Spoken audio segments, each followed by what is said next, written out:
welcome to the People First podcast. I'm here with Tim Armstrong from Nova Entertainment. Now, Tim, I want to wind back the clock a little bit and I want to take it back to your childhood. Before you were a leader, before you worked in data, talk us through where you grew up and I guess what your childhood was like. Paint a picture.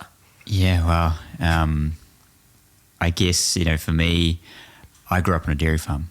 And I think that is something that people find quite interesting because if you think about growing up on a dairy farm milking cows in rural New Zealand and you compare that to what I do now, there's quite a significant difference between that. But look, I'm very thankful for where I grew up and how I grew up. I come from most of my family are dairy farmers.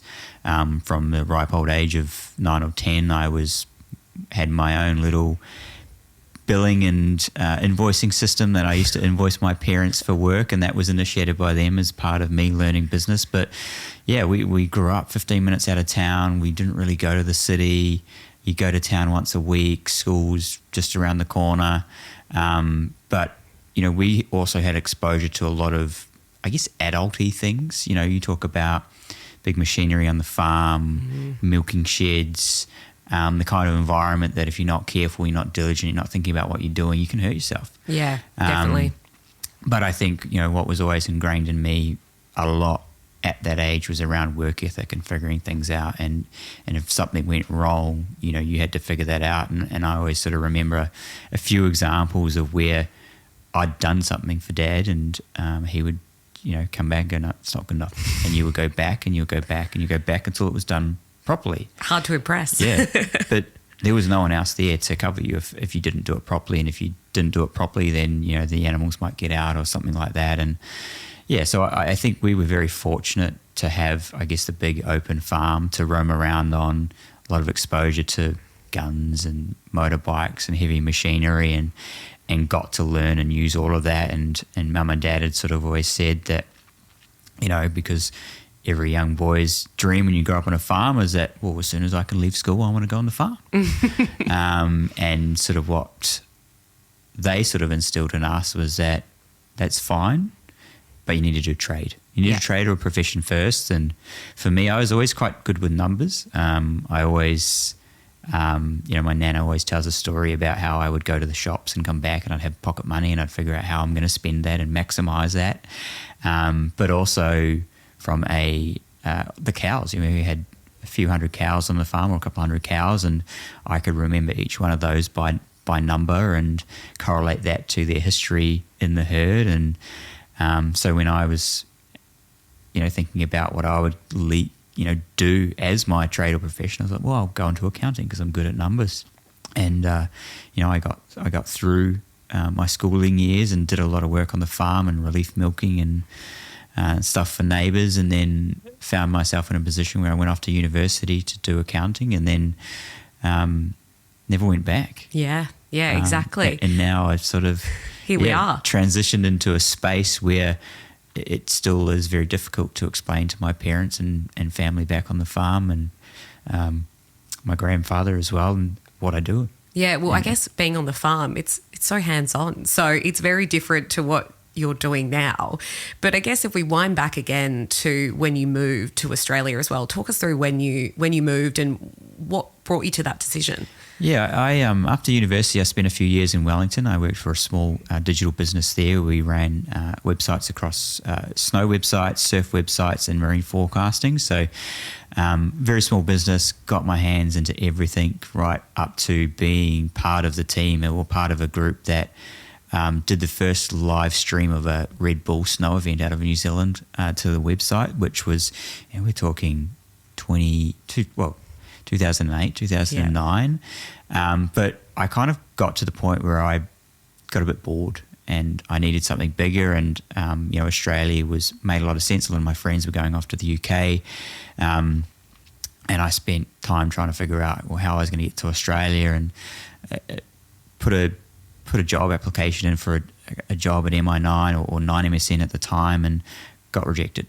And I was like, this doesn't make sense. So I went back and I clearly articulated the work I'd been doing versus what they wanted, and then all of a sudden a guy in that recruitment process who was supporting the leader at that time, he was like, well, I think this guy's got something, and all of a sudden I landed myself a job in Australia. And for me it wasn't about money or really too much about the type of work I was doing. It was, I just need to secure an opportunity to get to Australia, and if I can do that and get into a business, then I can start to navigate my way around, and over time I'll kind of calibrate myself and sort of land where I add the most value to business. Totally. I'd love to know, I guess, what you originally thought of Australia though when you first got here.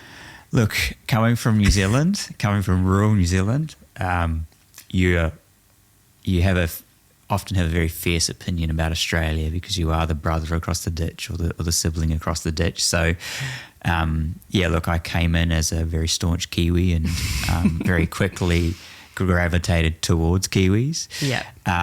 And look, I think there was a few big learning curves for me when I came to Australia, and I think early on I probably ruffled a few feathers at work. I remember coming in and after a couple of weeks I picked up a lot of work, and 5 o'clock came around and I packed up my things and I went to leave, and I looked around and all the team were there. Going. And came back in the next morning and they were already there, and then I started to sort of think, what's going on here? What am I doing wrong? And I kept picking more and more work up, and I think within 6 months or something like that I was promoted, or I tried for a promotion and then I got knocked back, and then I went back and corrected some of my actions. But yeah, look, I had to learn a few things as well. Like what I realised was that the work ethic was slightly different. I was the new kid who come in and was just powering through the work and just picking up and getting it done, because my mentality was, well, if I'm going to work, I'm going to get in, get it done and get out. And then sort of started to pick up work off other people, which kind of disrupted things a little bit more. But then I guess the other part of that was the communication, how you interact with people. I'd come from New Zealand, where as soon as you hit 18, you moved out of home. Whereas I was working with people who were late 20s, early 30s, living at home with mum and dad, hadn't flatted with anyone.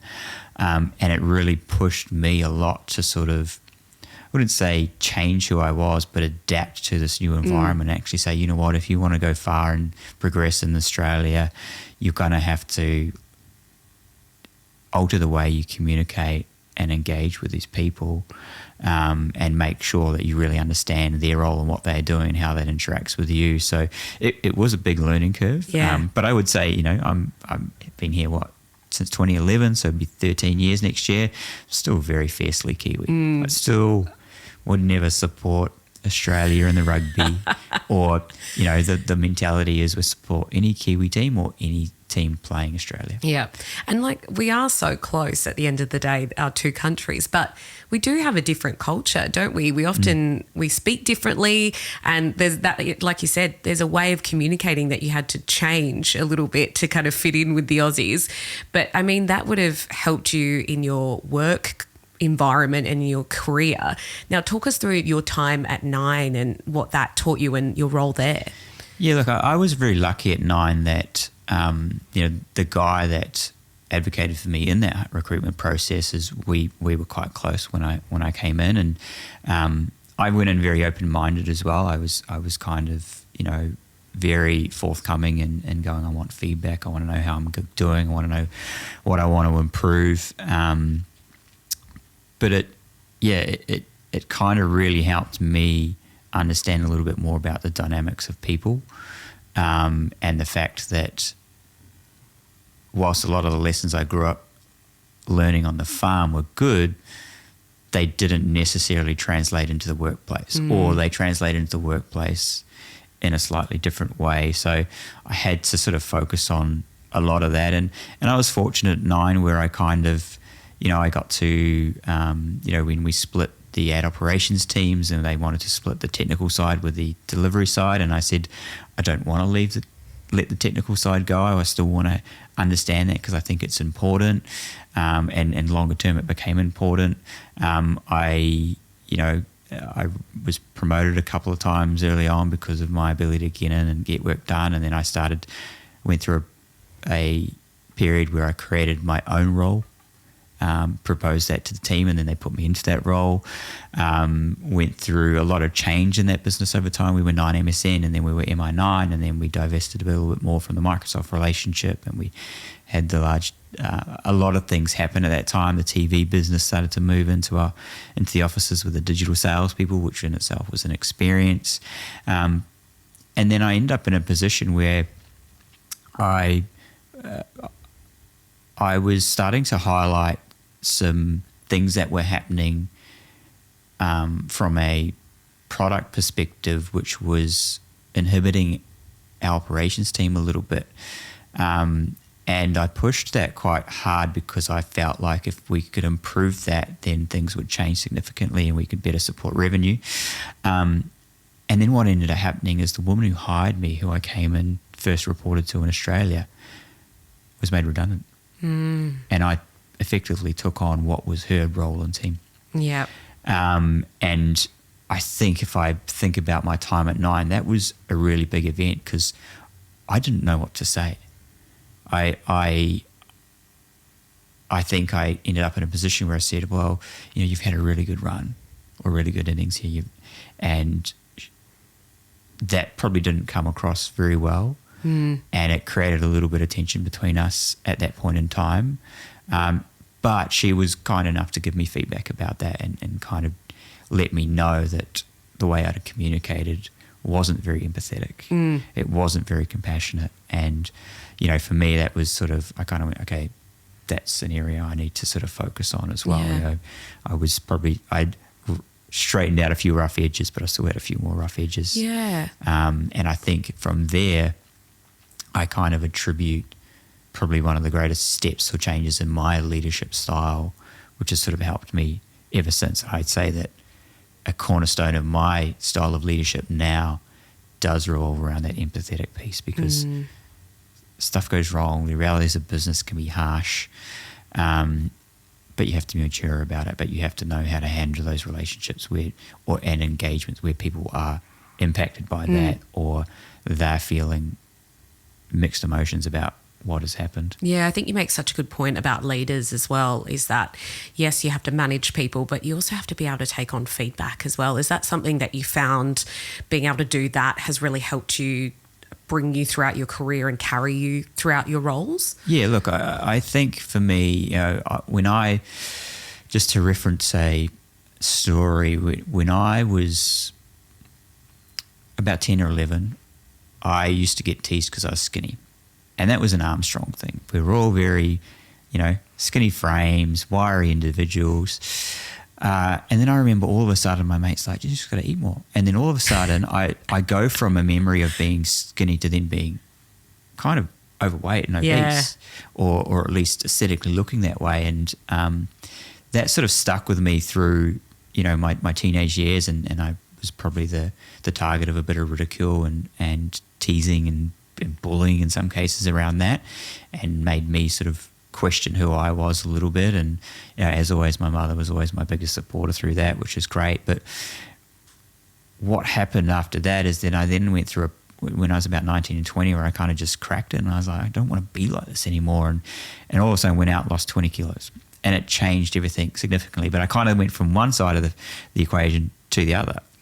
And then what I started to really think about then was I probably got bogged down in some of what I hadn't done as a teenager that I wished I had of, and realised the fact that I have control over a lot of this stuff, and being open and honest about how I feel and feedback is a big part of that. And then I started to build that into myself. So when I came to Australia and when I got into my 30s, I think I really ramped that up, and I was always dedicated to making sure that I was open to feedback, whether I like it or not.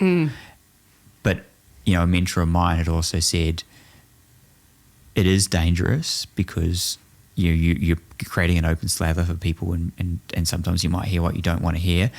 But for everything you hear, you need to understand that it's comes from somewhere.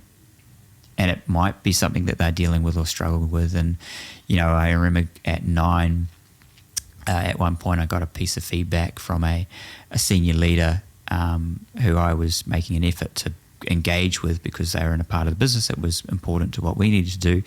And they said, sometimes Tim just needs to sit and chit chat in meetings. And I went, what? It's really strange feedback, because what I'm also very conscious of is that everyone's got busy agendas. Yeah.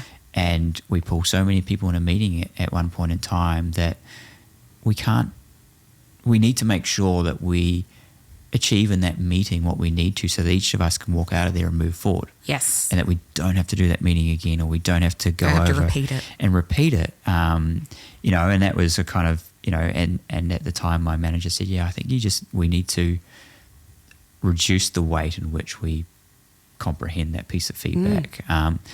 But over time, I've also found that sometimes I've got into situations where people have articulated feedback to me that they're intimidated by my openness around wanting feedback. To the They're point, not used to it. Yeah, they're not used to it. Yeah. And they think about, well, but if I say this, you're not going to be annoyed by this or something like that. Whereas they don't understand that, no, I want this. And there is obviously the point of, what do you call it, masochism or sadism or whatever phrase they call it when people are, you know, glutton for punishment. But for me, it's really important, because ultimately, you know, a big part of who I am is a leader in the workplace and in my career. And I'm very conscious that how I am and need to be as a leader has to consistently change, because it's not about my team and those around me adapting to me. It's about me adapting to them. Yeah. And working it out. And feedback's a really big part of that. And I like to get upward feedback from my team or those who may sit in a hierarchy lower than me in a business. And I like it to get it from the top down and from my peers, because I want to be able to blend that out and think about what is actually going to help me the most and what is going to make the most difference long term. Yeah, and I think you can't underestimate the feedback that you can get from people below you, because they're in the trenches at the end of the day, aren't they? And they're on the ground, so they can tell you exactly what's going on. But speaking of being a leader, I'd love to talk about your current role as Director of Digital Product Technology and Data at Nova Entertainment. Talk to me about when you joined Nova and how it led you to this point and what you're currently doing with Nova. Yeah, look, I think the transparent answer on that is that I hadn't planned on coming back into a media business. I'd worked in a video tech business for 3 and a bit years, and ended up in a situation where we decided that, you know, the product I was running and leading was no longer going to get any investment, and as such, that would mean that I would go out to pasture for a little bit and look for new opportunities. And COVID snapped itself into action straight after that, so timing was not great. But yeah, look, I was hesitant to start with about, you know, going into a radio business. I'd had a lot of exposure to TV businesses at my last company, and understood the magnitude of opportunities they had, but also some of the struggles they had in trying to materialize those opportunities. So, you know, when I spoke a lot to Fired, who was the guy who hired me at Nova in the end, and he was the chief digital officer at the time. And look, I became very aware that they'd been trying digital in the past, and it hadn't really worked out the way they wanted. And, you know, I think a lot of people might look at that and go, oh, hang on, there's something not quite right here. But me being with an appetite for challenge that I do have, I kind of went, okay, I want to know more and I want to figure this out. And when Fired sort of started to talk me through, I think we spent a lot of time on the phone, because I was very conscious that the team was quite broad, and I wasn't really certain I wanted to sort of pick up an operational role again. And, you know, but then when it came very clear that that business needed some help in the digital space, they needed a slightly different profile of person who could look at them, what was happening a little bit differently, and figure out how to make progress. And, you know, thinking back on my career to date, I was like, you know what, this feels like a good opportunity for me to really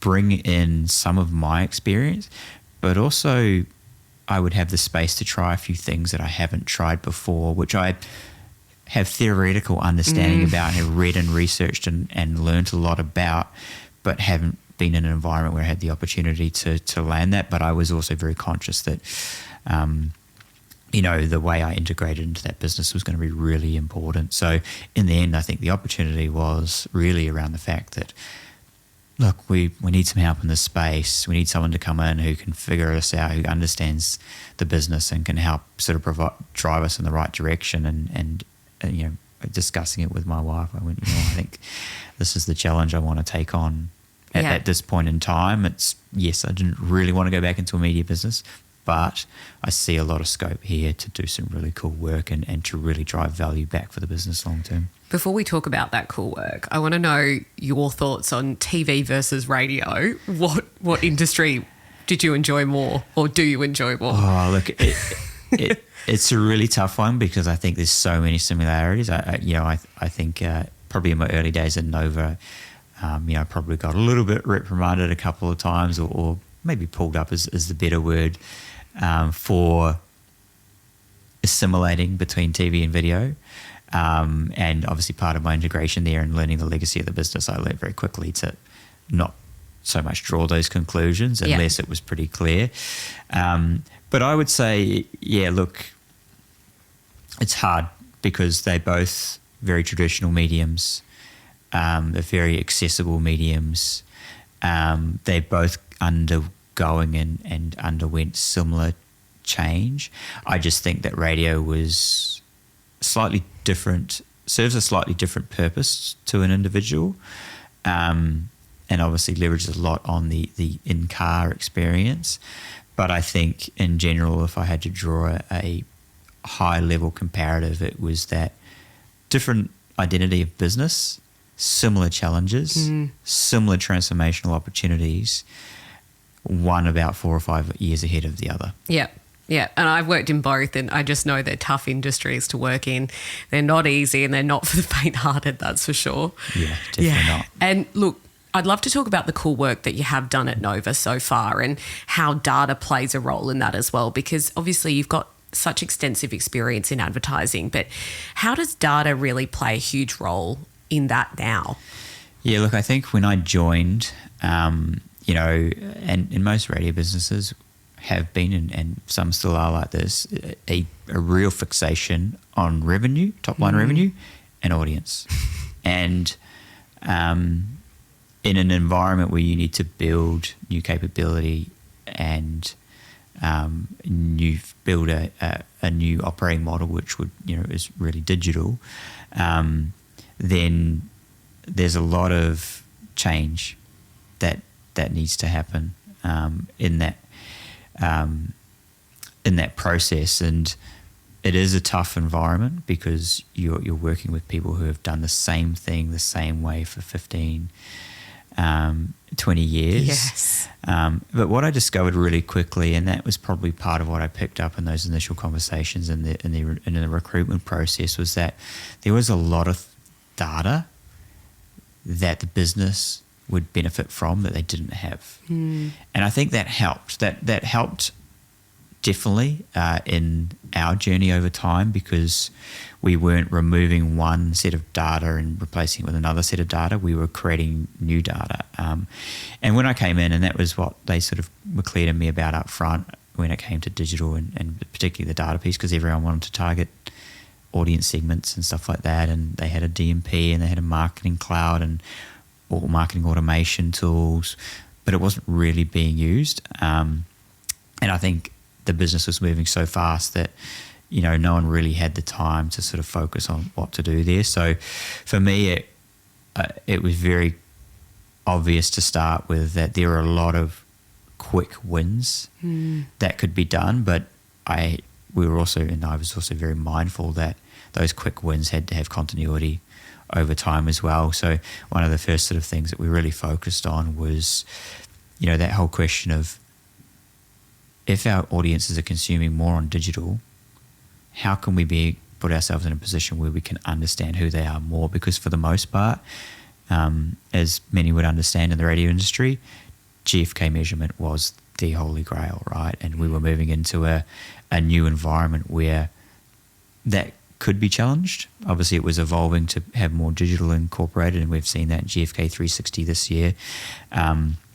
But what was really important was us to sort of look at how we could create a central customer ecosystem or data ecosystem that allowed us to collect more data about those, what people were listening to, who they were, how long they were listening, how often they were listening, and really start to build out that digital story. Because, going to market, trying to sell a radio campaign and trying to tap some digital onto it can be tough. And if you're KPI'd on top line revenue, that's hard, and you're probably just going to leave digital off it. So we had a pretty clear runway to do all of that. And we were also very fortunate that, like I said, is that people weren't used to seeing a lot of data. It was disparate, and different teams had different access. And our goal became pretty clear about how do we collect more data to drive more visibility on what's actually happening in the digital ecosystem, so that when we start to evolve, we start to look at supporting a growing amount of digital listeners and digital revenue, how can we make sure we have the foundations there so that we can take the load off people across the business to make decision making easier, to make it easier to respond to briefs or choose what content we want to play or what content goes on our digital assets or all of that kind of stuff, and then reporting right up to the group executive to just provide that transparency. In a new digital world, we have the ability to get a better read of how we're going by getting data on a more regular basis. Yeah, it's pretty amazing what we can do with data these days, because when you think to our surveys, radio surveys, and just how archaic they are. I mean, for someone that's listening, talk us through how old school they really are and how they work. Yeah, look, the method that was in place before the latest iteration, which is GFK 360, was essentially your survey, or your panel, right? You have, I think it's something like 3,500 people per market in Australia, and they fill that survey out once. They fill that survey out 8 times a year.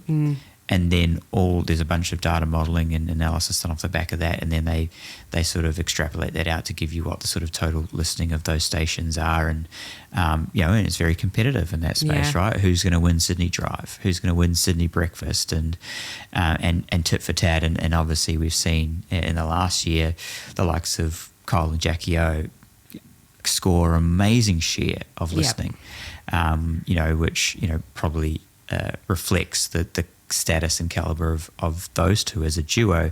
And then as we've migrated, so when GFK 360 came out this year, the addition of digital consumption data into that modelling, the addition of wearables, which is coming into that as well, and a bunch of other data sources to actually get a better read of that number. So look, it's hard because you can't, you don't want to be in a position where you're like, well, that's archaic and irrelevant, because a lot of the media buyers still work off that number. Yeah, exactly. But then the complexity comes is how do we get a better blended view of radio versus digital, and then now we're in a position of trying to go, well, what if you book a campaign across both, what is that consolidated reach for audience? Because for a lot of people, it's how many earballs can I reach with that ad. And then with digital coming in, we create a whole new measurement system, which is digital specific, and we have to think about longer term how that blends into everything, because we can't be going to market with 2 to 3 different metrics, because then we don't build trust with our advertisers, and if we don't build trust with advertisers, we don't get the investment, and that's what we survive on.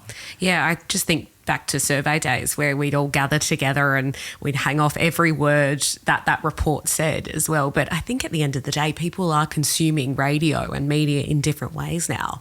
We know that for a fact. We know they're consuming them not just in the car. They're not just sitting in the car listening to radio anymore. They're streaming it, and they're listening to it on their phone, on their wearables as well. So, I mean, times have changed, haven't they? And I guess, where do you see the industry going in 5 years' time?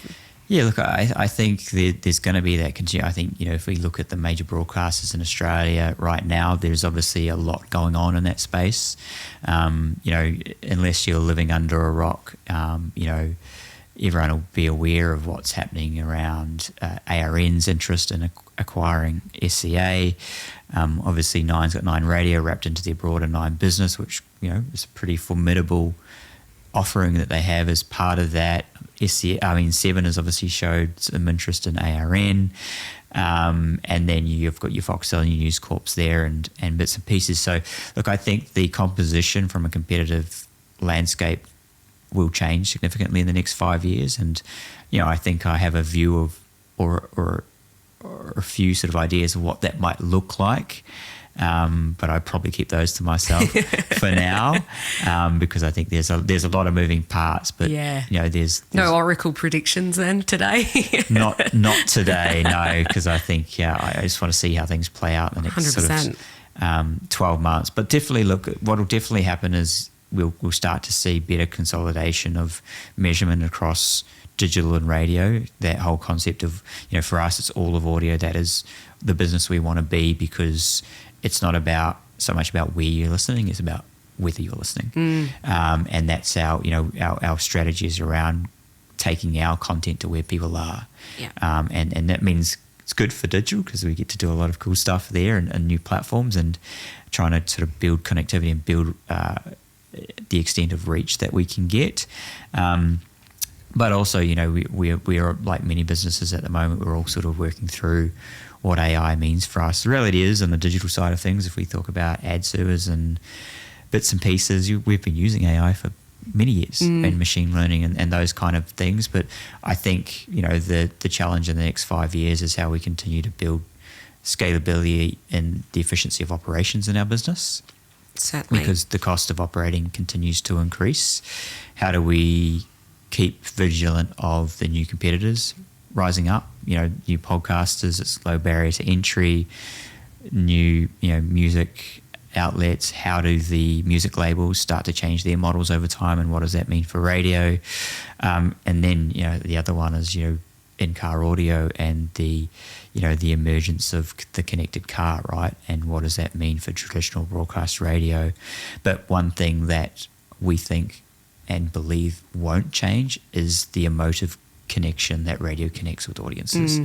If you sit there listening to Ricky Lee, Tim and Joel, who do the drive show on Nova 969, there is no AI out there right now that can fabricate the experience that people have, or the connection that individuals build with that talent.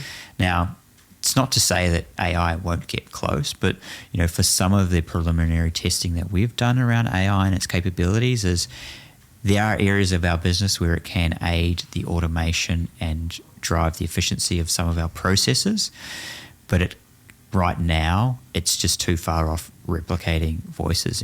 We could potentially use it or create a show on a more thematic based station where we don't have top tier talent hosting shows on it. But look, I think radio has been a very consistent and stable channel in terms of investment. Like if you look at the IAB reports across the last 10 to 15 years, the amount invested in radio every year is set about that. It's been very consistent. We won't lose audience at the rate that TV does, because there's not a direct transition of a non-connected TV to a connected TV in the household. And I think that, longer term, there's also an opportunity that audio and visual become more of a complementary tactical strategy in terms of helping advertisers reach their audience. And I think when you think of a radio show like Ricky Lee, Tim and Joel, you can't create that chemistry with AI at this stage. You just can't. That generative AI can produce voices and sounds, but it can't produce that chemistry. It can't produce emotion. So I don't think you can underestimate the power of a really good radio show. Exactly right. And I think people sometimes may not realise the amount of work and effort that goes into that chemistry testing and making sure that that talent rolls and works off one another and sounds really good. And I think, the survey is always a pretty good indicator at times of whether or not you've got that right. And that it's always becomes a focus for you as a business. How do you improve that? Or does that mean we need to change that? Because once you lose that connection with the audience and they go somewhere else, the cost of bringing them back is high. Yeah, definitely. Now, I want to switch gears a little bit as well. You're a new dad. You've got a little boy. Now, talk us through when this all happened, and then you also took some time off work as well, and why you took this time off. Yeah, look, we had a little boy in November last year, little Luca, and oh God, I'm getting emotional talking about it. But, it was something that my wife and I had wanted for some time, and we have our journey that we went through in terms of getting there. And but I was always certain from a young age that I wanted kids, and we were able to have him, and life changes. I think for me it's been really good to put a few things in perspective. I think people talk about having epiphanies when they have a kid. I don't think I had an epiphany, but I think I fine-tuned things within my thinking and my perspective around what was important and the purpose on that. And I was very, very fortunate that about a month before we had Luca, Nova changed and updated their policies around parental care and parental leave, and worked very much in my favour, which was good. So I was afforded the flexibility and opportunity to take a month of paid parental leave up front, which I think was very important because, not only am I a new parent, my wife becomes a new parent, and, many people will empathise with the fact that first month, all of a sudden you've got a kid and things have changed, and you are on their clock and you're not getting a lot of sleep, and it is a monotonous cycle. And you still have to do the exact same job. You still have to go into work every day and lead your team and show face as well. It's tough. Yeah. And then, we obviously went through that, and I went back to work after that 1 month, and then, I had the opportunity to take primary carers leave, and, we talked about that a little bit. I think the reality is that me 10 years ago probably wouldn't have taken that opportunity, but this time around I was very acutely aware that this was an opportunity that if I don't take, I won't get it again. My son was never going to be that age, and, it would be, there should be nothing more important than me taking that time. I was also very,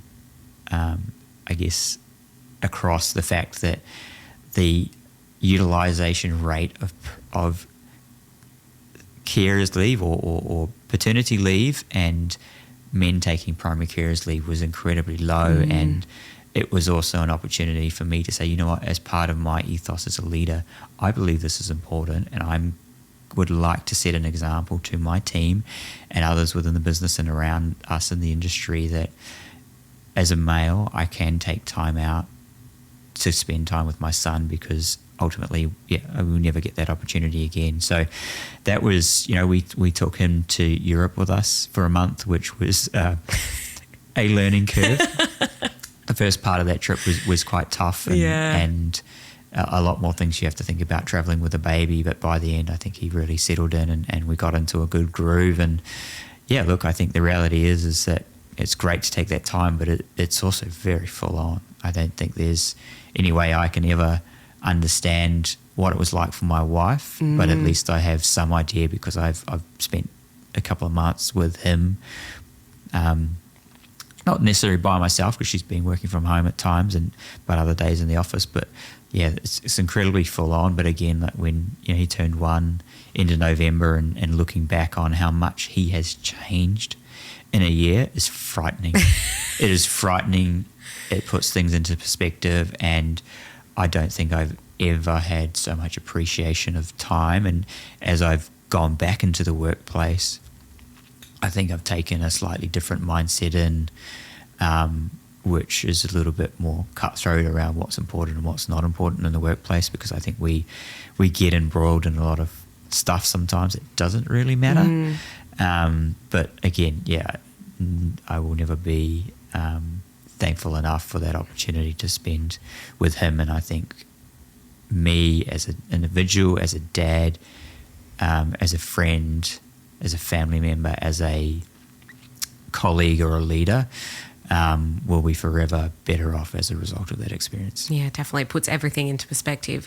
Thank you so much for coming on the People First podcast. As well, it was a pleasure to be here.